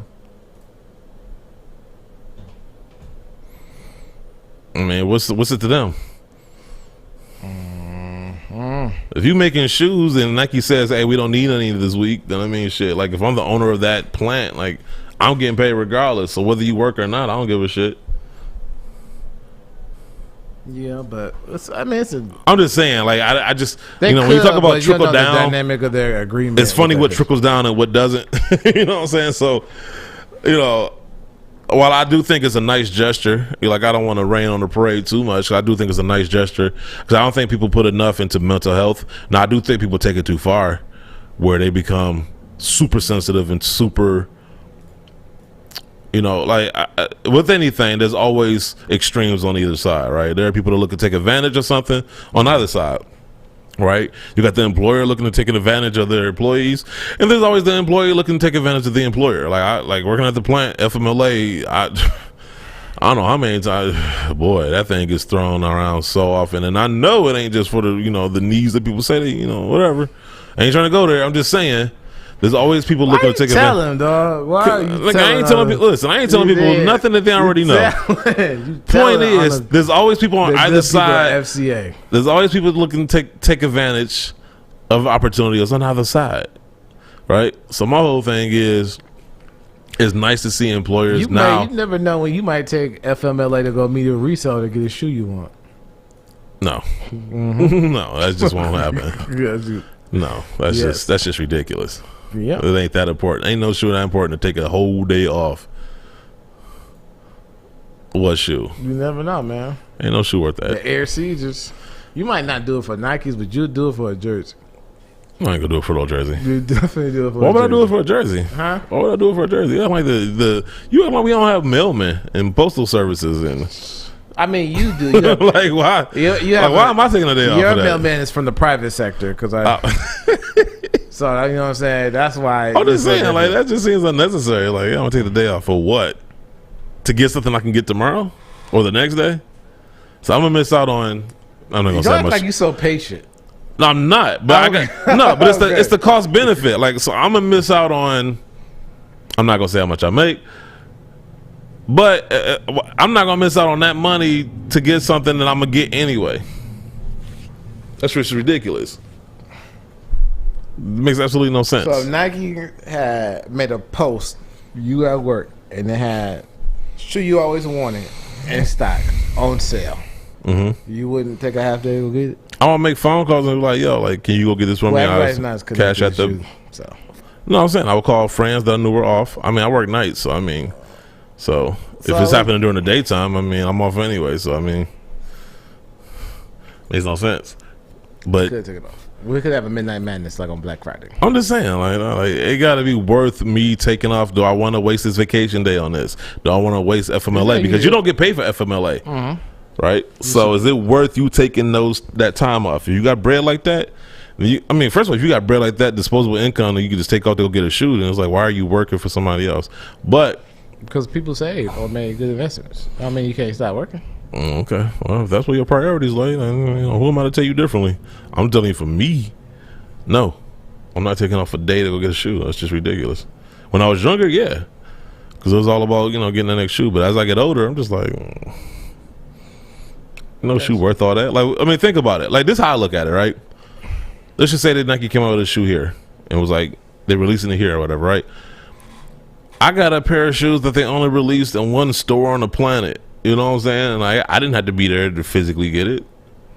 Because you're an influencer, so we can't. Oh, God damn it. It had nothing to do with that. Influencer, yes, it does. Nothing to do with that. Point is, like, if I didn't have to, you know what I'm saying? That's what I look at. I'd be like, yo, like, so why am I doing this? I didn't have to do it for that shoe, and that shoe was even rarer than this shoe. Like, that shoe would be there. I ain't worried about it. Okay. But no, mental health, I am happy that mental health is a thing, that people are paying attention to it, because for far so long, we only paid attention to the physical health, but your mental health plays a role in your physical health as well. Like, stress takes a toll on you physically. And things of like that nature. Even, therapy and whatnot. Therapy for the longest time was taboo, because, if you told somebody you was going to therapy, you just, you crazy. Mm-hmm. It's like, no, sometimes you just need to talk things through with somebody, to vent to somebody, and your friends might not always be the best people to vent to, because they just gonna co-sign your foolishness. If you want to slash some tires, they like, yeah, when we ride.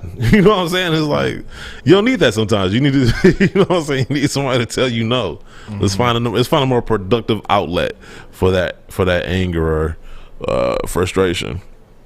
But next story, the Jamaicans were not pleased with Nike's support of their Olympic athletes. And I thought that was funny, because the whole time I was watching, the recent Olympics, and even some of the highlights from the different track meets that happened after that, and watching the narratives that were being thrown around on sports talk and everywhere else, that was the one thing that kind of stuck out to me. It was just kind of like Nike's throwing more support behind this athlete than this athlete, even though this athlete is more successful in their endeavors. Like, one athlete is known for just being known, and the other one is actually known for actually doing something within that sport. But let's get into it. An article written by Donovan Wakis for dancehallmag.com. Jamaicans and other track and field fans were expressing their displeasure online, with some even threatening to boycott Nike unless they show due respect to Olympic champion and the world's fastest woman, Elaine Thompson-Herah. It's always funny to me, people say they're gonna boycott. Like, honestly, I don't think that works with Nike, because they know you're not gonna really do it, or at least they don't think you will. Two, they make too much money elsewhere. Like, you know what I'm saying? Like, it doesn't matter what populace. Like, they don't even listen to us, and we spend money on their shit like every week. So, if you only buying shit like once a year or twice a year, they really not caring. Elaine, who signed a professional contract with Nike in 2016, posted the second fastest women's 100-meter time in history at the Eugene Diamond League competition recently. She also successfully defended her 100-meter and 200-meter Olympic titles at the recently concluded Tokyo 2020 Games. But a series of tweets by influential media personality Debbie Bassoon kickstarted the tension between Nike and Jamaican social media users. Debbie tweeted, can we get that up? Yeah. Hey, Nike, I know I'm just one person, but I'm not buying another Nike anything until you do right by Elaine. Not even a congratulatory post on IG. I hope you're currently working on something with her. Now, I got to admit, I'm about to kill this fly. I got to admit, like in real time, I'm with her. Because it's like, wait a minute, this black woman, now it's funny because everybody want to talk about, you know, support black women and support. This black woman is getting ignored because another black woman is getting more of the attention. And I just felt like, yo, this one, you can split attention. Like it doesn't have to be either or scenario. You could throw support behind both, especially if this one is producing results. And I thought it was kind of messed up. And being an American too, I think sometimes we don't take in the fact that sometimes we treat our people from other countries some type of way sometimes in lieu of supporting our own people here. And, you know, to me, black is black. And so these Jamaican women, they holding it down. I think that they like the top, like all three top women in the Olympics and even at the Eugene Diamond League were like all Jamaican, all black women. The majority of the women actually in the track were black women, but specifically Jamaican. And it just felt like they did get snubbed as far as support and attention because, you know, people wanted to throw their support behind Sacai. Let me get to this story. The tweet quickly got thousands of shares and retweets on both Twitter and Instagram. This came after Nike released an ad with Sha'Carri Richardson to promote her comeback at the Eugene Diamond League. At the same track meet, Elaine ran a world-leading first-place time. Shelly Ann Fraser-Price came in second, and Sherika Jackson placed third. Sha'Carri came in dead last. Leading up to the race, the Diamond League organizers were soft promoting Sha'Carri alongside the Jamaican athletes. She was introduced as the sixth fastest woman and was asked to join the Olympic champions on stage at a press conference to much visible attention. Nike has only posted a congrats for Elaine on the Nike running page, which does have 5.7 million followers, but not on their main page, which has 169 million followers. Former world record holder Michael Johnson tweeted, "I'm not understanding NBC not interviewing Elaine after running 10.4 or 10.54. I understand interviewing Sha'Carri since, let's be honest, she was a major part of the story, but this is kind of ridiculous. Hashtag Prefontaine." Businessman Wayne Chan responded to Michael Johnson and wrote, "It is a reminder of why we should tell our own stories. An American media house focusing on an overhyped American athlete is nothing new and perfectly understandable. It's all about eyeballs." Nike has not responded to the current backlash or taken steps to highlight Elaine on their main page as of the timing of this article. And I will say this, and this, you know, without getting too deep into it, but that's only been my beef with Sha'Carri and this whole thing. Like, she's more known for off the track than what she's done on the track, because she's done absolutely nothing on the track other than qualify for, you know, an Olympic that she didn't go to because she decided to get high. Whatever you feel about that is how you feel about that, but I look at it like if only one person has a problem following the rules, then it's that person, not the rule. Beyond that, even when she get a chance to like somewhat change the narrative, she came in dead last. So my whole thing is, why are we talking about you? Like, you know, no offense, you know, I'm not trying to knock you, but why are we focusing on you as opposed to the people, the black women, who are actually going out there producing, getting first place, second place, third place in the Olympics, you know, getting medals, getting the accolades. And especially in Nike, like, you know, this kind of This is why I laugh when Nike talks about women, because it's like, you know, they'll throw a woman in the ad, but then they'll do shit like this. This woman is out there killing it. She's getting she's the fastest woman in the world. She's breaking records, and yet she don't get no acknowledgement, none whatsoever from the brand. And to me, it's just absolutely ridiculous. It just speaks to, I mean, I kind of feel with what my man Wayne Chan said, like, we kind of got to tell our own stories. Like, it just seems to me that somebody at Nike offices is just kind of like, they saw the Sacai thing, was like, oh, this is what black people like. You know what it makes me think of? It makes me think of the interview with Tupac and I believe it was Marlon Wayans, and they was talking about the script for Above the Rim and how they laughed at it at first, because he said it felt like a bunch of white people were like, well, how do black people talk nowadays? You know, and it's just like, it just feels like somebody non-black was in Nike offices like, what are black people talking about today? You know what I'm saying? They saw Sha'Carri Richardson and decided to jump on that boat. And I have no problem with you supporting Sha'Carri Richardson or whatever, but in lieu of these other women who are producing, that's what I take umbrage with. That's what I take issue with. It's like, yo, give these women their flowers too. They out here killing it. They breaking records. You know, like, if you're going to have your daughter aspire to anybody, it should be them. You know what I'm saying? But, you know, I don't want to ramble on. I don't know if you had any thoughts on that. I mean, you can do two things at one time. Yes, the young lady, she had her issue, whatever it was, and you can support her through it because she's still a Nike athlete and she still has talent, right? Right. But the other women who are one, you can support them too. I don't know. It's just, I mean, you ask why do Nike do that, but they do the same thing with shoes. There are other shoes that they come out that are way better, but what do they pump money and dollar marketers into? The hype shoes, the Off-Whites, the Travis Scott. So if they do that with the product, I'm not surprised that they do it with the sponsorships or the attention or the congratulations or with all of that. So, I mean, that's just something you can't make them change. They're going to change when they want to. We can do whatever until we stop by it and we do whatever we need to do to catch their attention. They're not going to change until they start hiring more diverse individuals and maybe hiring consulting firms to advise in certain situations. Nothing's going to change. You're asking somebody to stop drowning in a pool and they don't know how to swim. So yeah. And, you know, real quick, shout out to Shmee too.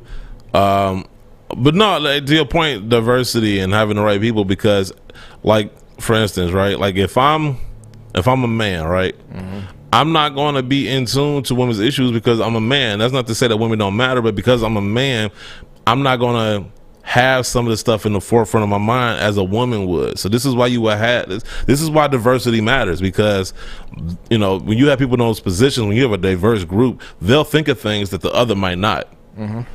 And it just seems, to your point, like, they could do both, but they chose not to. And it's just like, yo, like, for what? You know what I'm saying? Like, I think it has more to do with it being an American athlete versus a Jamaican athlete. Because, you know, I don't know if they just figure, you know, North America is their go-to as far as sales. And so they felt like putting their money or putting their wagon behind her would be beneficial in that way, as opposed to a Jamaican. But it's still fucked up. And I just think that, like, this is why you need the right people in the right positions. And I think, you know what? The more I think about it, what would never stop being shocking to me is the fact that they're paying people to do things that we come up with for free. That would never stop being shocking to me. Like, that would never stop. Like, me and you can sit here all day and come up with ideas. Meanwhile, somebody's getting paid to do this and not thinking of any of this shit. And it's just like, that would never I mean, the meetings we had, like, the you know, the epiphanies people had when we would say stuff that seemed rather obvious. It was just like, wow, like, you know, like, seemed like people's brains exploded when we said it. And it was just like, no, like, how are you not thinking of this shit? Like, y'all actually work here. Y'all getting paid to. Like, you know, you cut me a check. You know what I'm saying? Yeah. Like, you get all my best ideas. I don't know what these people on, but I mean, that's what, I mean, you hire off of qualifications, not general interest into the sneaker culture. Well, do you know what the problem is though? They put more stock. Like, this is what I would tell anybody: degrees matter. Like, I'm not gonna say, you know, degrees and licenses don't matter, because people put a lot of work into obtaining those things. But I feel like experience matters just as much, if not a little bit more. right? Because you actually have, you actually dealt with the ins and outs that this job entails. You know what I'm saying? So like I would rather put my weight on somebody who has experience dealing with these things than somebody who has a degree that says they can deal with these things. You know what I'm saying? Like, and I feel like that's what happens with when you get companies that become so corporate. Like it feels like when Nike first got, was first finding its stride, like they were just reaching out to people that they felt could fill the role. Like Tinker Hatfield, dude didn't go to school to design shoes. He was an architect. But whoever hired him was like, yo, like I got a feeling you could do something great, and it was a feeling. It wasn't. He didn't have the qualifications at all, but he became one of the greatest designers ever. And so, I think sometimes when you get corporate, it just becomes too black and white, which is like, okay, let me look at his resume. What school did they graduate from? It's like, yo, like, but what can they do? Look at their portfolio. What designs did they come up with? You know what I'm saying? Like, does that hit you in any type of way? Like, you can have a degree from Harvard and still be the worst designer ever. So I don't know if that plays a role in it. I think it does. That's what I hear a lot of. So I don't know, man. But it does suck sometimes when you hear stories like this, and it comes down to people at the top making certain decisions. And like to your point, like you said, you can support Sha'Carri and see if she ever fulfills her potential. I have no problem with that, but at the same time, there are people like to do it in lieu of people who are producing now, who are giving you the results, who are basically giving you what you paying these people. I don't know how much they paying her, but you got her on your athlete, and you paying her. She's giving you gold medals, she's breaking records, and you ain't giving her no thought. And then when her contract's up, you're gonna be acting surprised when she chooses to go somewhere else, when she pulls a Allison Felix or a Steph Curry. Yeah. You know what I'm saying? Like, 'cause she don't feel appreciated. And then y'all gonna be trying to find the next one of her. Yeah, it's I mean, ridiculous. It is what it is when it comes to them on that topic. What is also ridiculous, and I don't even know why this is like news, but it's news nonetheless. Walker Wear founder sues Virgil Abloh's Off-White. An article written by Saban Dixon for Vibe.com. Legendary Brooklyn-based streetwear brand Walker Wear is suing Off-White for jacking the signature athletic mark, which is basically that WWXL that you see on the screen, which the company has used since at least 1993. According to court documents, Walker Wear founder April Walker filed a complaint recently against Off-White and retailers Farfetch and Saks Fifth Avenue for federal and state trademark infringement, federal and state unfair competition, and state unfair business practices. The documents state that April founded Walker Wear in 1990, and since then has designed clothing for many of hip-hop's greatest icons, which include the Notorious B.I.G., Tupac Shakur, Run DMC, the Wu-Tang Clan, and many others. April also provided images of models and celebrities rocking the brand's clothing. The court documents go on to note that Off-White has been selling a diagonal stripe university bomber jacket, referred to throughout the filing as the infringing jacket, and that April was first informed of this appropriation of her intellectual property when her friend and fellow clothing designer Carlos Maldonado sent her an Instagram direct message on February 27th of this year with a link to a Saks ad on Instagram featuring the infringing jacket. As of this article, the post is no longer available. Bolstering her allegation, April's complaint states that Off-White has also promoted the infringing jacket on the social media channels. April filed the complaint after Off-White began selling his varsity jacket for $2,234. Once again, unless it's the Michael Jackson Thriller jacket, ain't no jacket worth $2,234. As y'all can clearly see, like, this is the Off-White. What you're looking at right now is the Off-White jacket. And then if you go back to the other jacket, so you can see the differences. I mean, you can see the similarities between the two. Now, I already know people are going to sit there and say, oh, just two W's, and you can't. Yes, you can. Like the way things are placed and the font and everything comes into play. Like it gets that detail. And I'll make my spiel in a minute. April filed a complaint after Off-White began selling his varsity jacket for $2,234. This past March, April wrote an essay for the Fashion Bomb Daily where she blasted Off-White's lead creative director Virgil Abloh and other big fashion house creative looters that do drive-bys and steal derivative works and original designs from independent designers that actually birth originality. I love that comment. I love that sentence, man. I love what she said. That one sentence speaks to everything I've been saying this year. I'm going to read it one more time. She basically put Virgil Abloh and other big fashion house creative looters that do drive-bys and steal derivative works and original designs from independent designers that actually birth originality. Like, I love that she said that because that perfectly encompasses what I've been saying as far as like originality. You got to protect originality. Once you get to the point where you're okay with this person doing fakes and this person doing fakes and that person doing fakes or doing knockoffs, then it's all to hell. And I already know if half the people that was okay with it had their own brand, they wouldn't feel the same way at all. Now, I understand people take inspiration and it happens, but just because it happens doesn't mean that you want it to happen to you. Stealing happens. You don't want anybody breaking in your house. Murder happens. You don't want nobody killing your friend or family. So just because something happens doesn't mean that you should be okay with it happening. We should all take measures to, make sure it doesn't at least happen on our watch. What else did she say?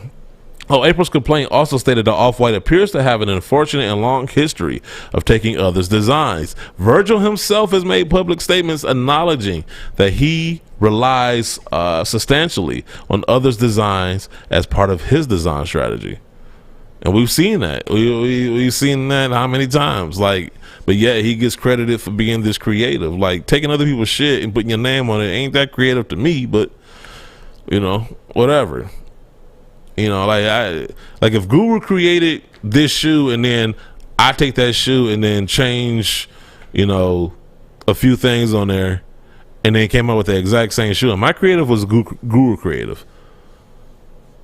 They do that in music though. They still get, you still got to show the production credit though. That's the point. You still got to give the credit. So yeah, you could sample the song, but you still got to give the credit. So okay, you gonna sample my design? Okay, give credit. What credit does do then? Not only give me my due, but then give me my, I don't know what the pay scale is for sampling. I guess it depends on the song, but the person who you're sampling from, they decides that. They decide how much of the publishing they're going to get. Yeah, publishing. Okay, like that's what they need to do for sneakers then. Publishing. Okay, you want to take the design? Fine. Pay the publishing. Then that way everybody happy. But a lot of these people want to run around talking about how creative they are when they just really stealing somebody else's idea. Yeah, you creative as far as how you stole that shit. You a creative thief. Like if you want to be if you want the verb creative attached to your name, then yeah, you are a creative thief. But you don't get to sit there and talk about how creative you are when you stole somebody else's shit and slapped your name on it. That's bullshit. Absolute bullshit. And once again, as a black man, I know I hear this all too often. I'm just trying to support black independent brands. Okay, well, you got a black independent brand telling you that another black man stole her design. Now what? Like, your whole argument goes to hell once you realize what, you know what I'm saying? Like, that's where I get annoyed at. Because at the end of the day, fake is fake, real is real, creative is creative, original is original. Trying to muddy the waters between what separates all those things between that and fake and knockoff and all those other shit, just because your ass want to, get your hands on a certain product is bullshit. Just say you want the product and you don't give a fuck about all the other stuff that you claim to care about. You claim to care about creativity. Okay, but yeah, you buying a bootleg, you buying a knockoff, you claim to support black brands. But yet, this person stole from a black brand. But I asked somebody one time, I'm like, wait a minute, so you will buy, so I gave them the argument. So if you come out with an album, should I buy your album from the store so that you get the money, or should I buy it from a bootlegger as long as the bootlegger is black? As long as you listen to it and you'll come to my concert, which is where I make my real money. Okay. Nobody makes money off albums. Okay. So if you bootleg it, it's not really. Okay. But if you come to my show, I get all that money. Okay. Like them album sales matter. Them album sales matter, bro. Them streams matter. People who can tour really well. Listen, the reason Jay-Z created Tidal is so he can have control over all that shit. I mean, I know he ended up selling it. But also too, when you also look at it, is that I mean, MC Hammer sold a lot of records. Yeah. But there's people who say like Kendrick, who sold less records than MC Hammer, but Kendrick makes more money off his touring and things of that nature. I'm not saying that you shouldn't. I'm not saying that it's absolute. I'm not saying that album sales should be the one-stop shop for anybody's argument, but they matter, right? When you're looking at your portfolio, your album sales and your concert sales matter. But you bought bootlegs before, right? Bootleg what? CDs. Yeah, I was a kid. I didn't know what I was doing. And once I realized what I was doing, hold on. I pay Tidal. I pay Tidal. Like I get the whole streaming service. I pay the top end of it. Just because I want, I want to hear, if I'm gonna have to pay, I might as well pay, the extra $5. Even Kyle, we knew that this was. Yeah, when I was a kid, when I was broke, like, yeah, okay, I'm gonna go get that shit. Like I would, as a 10-year-old, 14-year-old, I'm not thinking, okay, is the artist getting compensated? 16-year-old, 17-year-old. I'm still not thinking about the artist getting compensated. None of that shit is coming to my head. You didn't think about it. Doesn't take away from the as fact a grown ass individual. I'm not talking about kids though. I'm talking about grown ass individuals who are making these decisions. Kids know when they're taking some. Kids know when my son know when he's taking candy, he shouldn't be. We're talking about, we knew when we bought a bootleg CD. We bought it because it as was a kid, cheaper. you're not thinking about that shit, bro. Yes, you are. That's why you buy it. Who sat there and thought? No, you buying it because it's a cheaper option. Just like when you go the same. Just like when you pick a gas station, you go get the cheaper gas. It's not about the same work. You did it with anything. Like you go shopping. Like matter of fact, no, that's you didn't tell me you left the mobile gas station to go across the street to the Opal gas station who had the mobile gas station for cheaper. As a kid, I can tell you I never thought about the artist getting compensated. That was never on my forefront. I just wanted to hear the music. You stay still. Well, yeah, it was still stealing. I'm not saying it wasn't stealing. I'm just saying I wasn't conscious of it. Yeah. That's all I'm saying. As a 16-year-old, ain't nobody sitting there thinking like, man, okay, is Tupac getting the royalties for this Machiavelli album? No, I just wanted to hear the Machiavelli album. Where I got it from was irrelevant. They sold it for 10, you sold it for 15. I'm gonna pay 10. And some people are thinking the same thing. They're not thinking whether the dog got. But at the same time, though, I wasn't making an argument about creativity. I wasn't making an argument about. I'm talking about the people that make these arguments. That's what hypocrisy is for me. The hypocrisy is people who make these arguments, who say, "Well, this is creative," or this, that, whatever. And their actions undermine their whole argument. I think it's a subject where both sides can have a point, because just like you're saying, like you having a point about that's wrong and you should support the original artist, not the person who took it. Yeah. But at the same time, though, we've all bought bootleg CDs, right? The sneaker community at one time was filled with a lot of fake. But once you know better, you do better. That's the whole point. Yes, but everybody, whether you're a child or an adult, does not really do better. I'm just saying, if you're gonna buy bootlegs, but then sit there and lecture me about, people getting a fair pay, I'm gonna look at you sideways. Like, wait a minute, we're listening to a bootleg right now that you bought. Yeah, but the other person will say you can't defend them if you bought bootlegs too. It's like a revolving door conversation. That's if you know I bought bootlegs. But if we having a conversation about fakes, you can look every black person bought a bootleg. Well, yeah, that's true. That part is true. No, my point is, if we're talking about sneakers, right? Like I ain't bought no fake sneakers, like knowingly, right? Now whether somebody put the okie doke on me, that's something else. But I never consciously bought fake shoes. So when I see people talk about, well, I'm gonna buy these fake shoes, and then sit up here talking about compensation and doing right by black designers and all this other stuff, I'm like, wait a minute, but the fake that you bought is a knockoff of a black designer shit. So if your argument is support black designers, then support the black designer, not the bootlegger. But in your case, I think the black designer is just a bystander of who they're really trying to get off of, or I'm gonna buy this in spite of Jordan brand or Nike or whatever with the shoe. I'm not talking about Jordan brand. I'm talking about specifically with her. Like this is a black woman designing her shit. Oh, you're talking about first with her, not the other situation. Oh, okay, yeah. I mean, it's a black designer. I mean, it can apply to that, but and then people come around with his argument would be people that stole like some of my stuff too. So it's just like, so what that got to do with her? Okay, so go after the people that stole your shit. Like if somebody broke into my car, I'm not gonna break into Stick's car because somebody broke into my car. Stick ain't breaking into my car. You. But no, I'm just saying, like, it's a revolving. Like, if I find out now, if I broke into the person's car and I broke into my car, then yeah, you can say eye for eye, right? That's fair. So if Virgil Abloh want to rip off the people that ripped off him, I ain't got no argument. But you can't just rip off willy-nilly anybody else and then be like, well, I got ripped off before. So what? But it got to end somewhere. Yeah, but it's not going to end. Even if she wins in this, it's not going to end with her. Oh, I know it's not. That's also, listen, I know still in the... Listen, just because we're not going... You can't... Listen. I'm talking about just in fashion, not in general. Just I'm going to use another analogy, right? Like, I mean, well, let me continue to use this analogy. Why you keep using me in this? No, I know. I was going to say, like, if stealing is wrong, right? Like, we know stealing... You're never going to stop people from stealing. That don't mean that you don't still police it. You know, be like, well, people gonna steal, so fuck it. Why even have police? You still gotta police it. Not if people are gonna continuously steal from you while you're stealing from other people. It's just they just say it's broken even. I'm just saying in general. The only reason why I'm having that is not like in society, just in the fashion industry, because it happens so much. But you still gotta police it. So no one, everyone who bought them, and I love this. So the 3M6 Jordans, right? That was allegedly taken from the D, right? Yeah. So when you condemn whoever bought that shoe, knowing that Nike took it from him. Yeah, didn't we mention on the show? Yeah, so but people still, but you don't look down on somebody. Do I have a pair of those? No. 3M6s. And I love those shoes. Those shoes actually look dope, but knowing that it's like, yo, like I hate that shit. And do I not call out Nike when they do that shit? So at least I'm being consistent. Like it ain't like I'm like, oh no, I'm not gonna talk shit about Nike, but I'm gonna talk shit about these customers. No, wrong is wrong. I don't care who's doing it. This is why on any one given day I can have somebody tell me I support Nike too much and in the same breath say I'm a Nike hater. That lets me know I'm doing the right thing. Okay. Like if y'all can listen to the same conversation and walk away with those two differing opinions, like that means what I said was basically the right thing. It's just that people pick sides. People hear what they want to hear and didn't just fucking tribalize from there. My point is wrong is wrong. Stealing designs is wrong. Point blank, period. I don't care who does it. This independent brand or this bigger brand. You know what I'm saying? Like we've had many conversations. It's funny when I go back and listen to our show, when I be putting together like the best ofs, I've learned that it reminds me of when the Simpsons did it. Like the South Park episode where they were trying to do something original.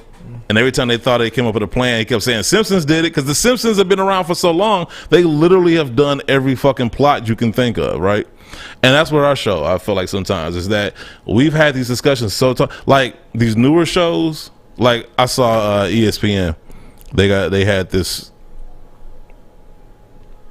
3-man conversation, and I ain't got beef with none of people. I just thought, like, basically their argument was are Yeezys on par with Jordan 1s? And I was like, that's the dumbest fucking conversation I ever heard. How? When Yeezys have been around for 30 years and still are on that level, then you can talk to me about that. Bro, you can talk to me about that. Like, Curry hasn't played as long as Reggie Miller, right? Mm-hmm. Nor has he been away from the game long as Reggie Miller. Actually, he has been.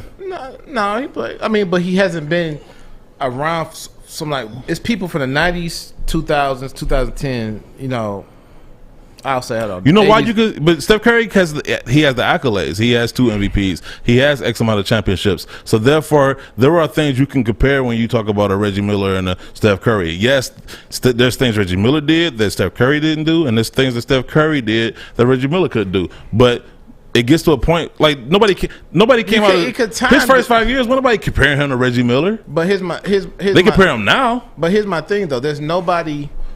You don't have to be in the game long enough, like time wise. Before you had to put your work in to have a greater impact. Now people are having a bigger impact earlier into their careers. So that's what I'm saying. Like time doesn't the 350 impact. This is how dumb this conversation is. No, it's not dumb. Let me tell you how dumb this conversation is, bro. Because if a shoe that's been around for 30 years is in competition with me right now, that's all you need to know. Because the shoe right now just blew up, like far as outside of us, right? But it shouldn't be a competition.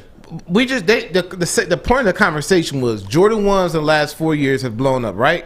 and then the 350s have life came up. That's what they're really saying. From a grand scheme of things, we know the Jordan line means a little bit more means more than the Yeezy line because it's been around, more nostalgia, all that. We're just saying in the height of the hype, right? They both blew up at the same time. As someone who I've seen witness both, not from a casual standpoint, but in a store standpoint, that's a legitimate conversation. No, Jordan ones have been hyped before then. It's just that Nike decided to mass produce them outside of us, bro. That's what I'm saying. Like that's what he started mass producing. First of all, that's another question you got to ask. Like, when you say outside of us, right? Outside of the people who've been in this sneaker culture, who's been in it, we talking about their comments. The casual fans are now you have to kind of speak for, which is sad because everybody should have their own voice. But but I'm just saying when they had those conversations, it's because of the hype and the amount of praise and attention that goes into it. Far as with these sneakers, to me, Jordan ones used to go on sale. The Knicks ones we had that was the last shoe to sell when we had our refresh when we opened up on Chicago and Telegraph. Like those stores, like when I see a shoe move like that, I'm like, dang. Let me tell. Okay, well, let me. And the Jordan 1 mids. That's another shoe example. First Nobody of all, won that shoe. I mean, any way you cut it, like it's ridiculous. Like Jordan Brand makes hell of a lot more money than Yeezys. Like if we're going off of Instagram likes, that's such a dumbass. That's such a dumbass argument to base that off of. I give you a perfect example. I think I saw something the other day where talking about Stephon Marbury was talking about Zion Williamson's already better than LeBron, and I'm like, that's fucking stupid. Does he have potential? Maybe, but LeBron has been LeBron has accomplished too much to just sit here and say after 2 years this man is on par with this man. And that's what. And when I say relatively speaking, 5 years as opposed to 30, that's not comparable to me. To have that type of longevity, your shit got to be that dope to have that type of longevity. There are certain songs that transcend the test of time. There are certain songs that in the moment they're good, and then 5 years later you go back and listen to it and be like, ugh, the fuck was we listening to? And then there's songs you can listen to that have stood the test of time, like My Girl from the Temptations. That will always be a dope song, right? There are songs that are hot right now that won't be hot next year. So that's my point. Like to sit there and compare. But you can say example, LeBron first 7 years in the league was better than some people's career, like Charles Barkley, right? One MVP, no finals, maybe a scoring title. LeBron had back-to-back MVP. And you would have an argument. Yeah, so it did because Barkley played longer because they had the accolades. That's what I'm saying. They had the accolades. How does the Yeezy 350 don't though? Because it don't have the sales, it don't have the longevity. It don't have the sales of a Jordan. So that's the problem. That's the problem. First of all, they don't even make enough pairs. If you actually talk to some people that work at Adidas, they wouldn't even admit that. They won't come out publicly and say that shit. That's always been the basis of the Yeezys. It's been limited, so therefore that plays into the demand. I worked a release where we had the 200 Yeezy boots, right? And we had 200 of the Jordan 1 satin ones, and this is in the same store, same corner, but and the Yeezy boots. That's one store, one location. But I'm saying though, off of that though, you can't say like the 350s don't. That's one of the most. Them and the Jordan ones are one of the most resale shoes on the secondary market. Yes. One of the most sought after shoes at the retail price. It has an argument for it, whether you want to or not. You can't say because Jordans make billions a year, off of Jordan 1s. That's they go to. So that's not off of. Here's my thing. That's not off they want to. So we going off of Jordan 1s, then I would have to go look at the numbers. That's what I have to go look at the numbers. No, I'm just going brand. I was just going brand against brand. No. You give Jordan brand hands. But if we talking about 350s, Jordan 350s were. But even still, they sell more Jordan 1s than they sell 350s. Bro, we can look at. Hold on. We can look at the colorways. They drop more colorways of the Jordan 1s than they drop of the 350s. They mass produce overall in general more Jordan 1s than they do 350s. You getting Jordan 1s at least 2 or 3 times a month. You ain't getting that many 350s like that. But here's my thing. Here's another thing. The 350s, right, are what, $60 more than the Jordan 1s, right? So yes, the Jordan 1s are. You can say they sold more, but for every two Jordan sales is like almost a Yeezy and a half. So this is why I'm saying that they breaking at some point they break even. So that's what to me. That's what I'm saying. No, It's an I don't know if the argument. math goes like that, my guy. Oh, come on, you can't say that. See, I you don't know can't. the And most- I'm not the biggest. I'm not the Dog. biggest. My favorite shoe from the Yeezy line. I forgot. I'm gonna pull up the 350. graph next time you have the show because like the first couple of years, they was only dropping like maybe 40 to Wait, I'm talking 50,000 the whole thing. pairs. If this conversation was 2015, 16, absolutely, right? Absolutely. Okay. Yeah, that's what I'm saying. That's Okay. what I'm saying. Okay. But from what they've done now into now, from the increased sales to me working and seeing it, and whether it be in Ann Arbor, on the east side or the west side, seeing what they're having, people coming in there like. It has, just like Jordan 1s are wearing by young or old people, the 350s are too, the young. Now, are we counting mids too, or are we just talking about the highs? Who? What? The OG highs. We're just talking about Jordan 1 highs. Just Okay. Jordan 1 highs, like just Jordan 1 highs. Because I was like, that's another facet to this Jordan argument. 1 highs. So I mean, because the Yeezy got 380s, like that's like the mid. They still like make Jordan more 1. pairs of the Jordan 1s. Bro, they don't. Yes, they don't. They make. You may say they make more pairs, but here's my thing with Nike sales. It's all off of invoice sales, so it's almost shipped. Like this, how people got caught up on their record sales, right? Mm-hmm. They would ship 1 million pairs to Target, copies the million to Target, Best Buy, whatever. But they had to start. Our IA start coming in saying how many did you sell, and that's when they start coming in giving that certification. Well, I feel like it's a moot point for both shoes because neither one of them lasting in stores. I mean, yeah, but it's harder to have a 350 land around. Like once again, we can go back to 2016 and actually have that type of argument, but every shoe sells out now. But here's my thing: the 350 is still caught after in numerous colorways. It's a legitimate conversation. Dog, it's not even close to the number of colorways that Jordan 1s come in. No, I'm talking about far as the bigger, like from the impact. That's what I'm saying. If you was to actually count the number of colorways plus pairs per colorway, it's not even close to as like bro, as many Yeezy 350s. It's Biggie and Pac a legitimate conversation to have between the both of them. Yeah. Tupac has way more catalog than Biggie, correct? Okay. Way more songs than Biggie, right? Right. So how is that a conversation that can be had, but the Jordan 1 and Yeezy can't be had? Because you're Jordan talking about a musical artist. Like so I'm saying, like if we having an argument about record sales, that's what I'm saying. Like what's the argument? If we're talking about what are we talking about? As far as Yeezys and Jordans. Or if Big and Pac in a conversation to have and for a better rapper. the reason that people compare them is because their careers kind of aligned around the same time. So it wasn't like Tupac had been around for 30 years and then Biggie came around for 2 years and then they compared them. They were two artists that were happening around the same time. Now Pac he came up with more music in his span of his career than Biggie did. So I'll give you that. And that's the same argument that I'm making with the what's the name. No matter how you slice it, if you want to talk about impact, Jordan has a 30-year impact versus a 5-year impact. If you're talking about sales. Brand, though, like Jordan impact is you're right. Jordan impact is now, but now as a transition from the athlete to the brand. I mean, that shoe literally started the culture we're talking about. They kind of pushed the brand forward because the athletes weren't doing it for them as much. So like, what was the last point? I was saying, you talking about Jordan Brand? Yes, he is, because people know who he is. He's brand. He blew up way more afterwards. But as of right now, he actually went and got rappers to push the product more so than he. Because he's no longer playing anymore. It's not about the longer plan because the focus has shifted. The influence has shifted. No, the influence has definitely shifted. I'll give you that. So like the influence has definitely shifted. The athlete doesn't. But there's a reason why Jordan still outsell every other shoe. Because he has more product and he ships more and he invoices more, bro. Like that's how he see them sales don't be. They retro Jordans Jordans will. I'm not saying they don't, but retro Jordans still have a higher prestige. No, you're talking about the brand. I'm just talking about the shoe versus. I'm talking about the shoe. I'm talking about signature shoe versus signature shoe. No, because we know with Jordan brand, it ain't just the signature line. You the Jordan brand line just from the retro. I'm not even talking. I'm just talking about the signature line. Not even talking about the other stuff. I was just talking about the conversation that Scoop and them was having on ESPN when the 1 versus 350. That's all I was talking about. That's what I'm saying. What I'm saying is Jordan still has an impact beyond just being an athlete. There's something significant about him because he's still outselling LeBron. He's still outselling Kobe and all these other people. There's something more to him than just him being an athlete. Dude ain't played since 03. So you can't just say, well, he was playing. Half these kids ain't even seen him play. So there's something about his influence. He's unique in that regard. Yes, but here's my thing, though. I'm not saying that he's not. No, I'm just saying that's why you can't just put it. That's why you can't just make it an athlete versus entertainer argument because no. I wasn't saying that. I was saying that for pushing product, right? Yeah. Once Kanye left, and then once they saw the impact that Kanye had with Adidas, right? Mm-hmm. when it signed his homeboys, right? Nike did, right? Yeah. And the reason why Jordan had Drake at a minute before he put him over to Nike, and why he had Travis Scott, it's because the influence. They put more money into Travis Scott promotion than they do Zion.